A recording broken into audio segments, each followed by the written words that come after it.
Сәлем достар, біз бүгін соя соусындағы тауық еті мен күріш пісіреміз.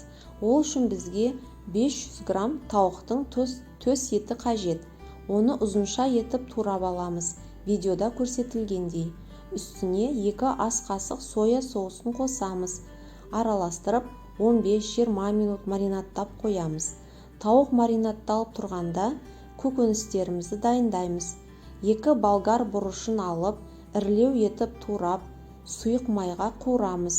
Үстіне 300 грамм брокколи қосамыз.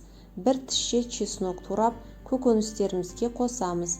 3-4 минут қуырамыз да 2 ас қасық соя соусын қосамыз. 10 минут қуырамыз. Көкөністеріміз дайын. Табамызды қыздырып, маринатталған тауығымызды қуырамыз. Оның үстіне ұсақтап туралған 1 бас пияз қосамыз. Және 100 грамм су қосамыз. Орташа отта тауық дайын болғанша қуырамыз. Енді гарнирімізді дайындаймыз. Табаға 50 грамм сұйық май құйып, жуып алған күрішімізді қуырамыз. Күріштер бір-бірінен ажырағанша.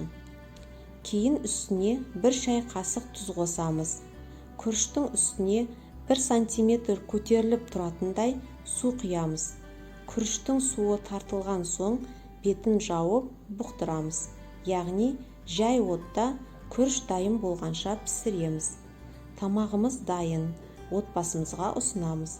Өте дәмді, балаларға ұнайтын тағам. Назарларыңызға рахмет. Лайк басуды ұмытпаймыз.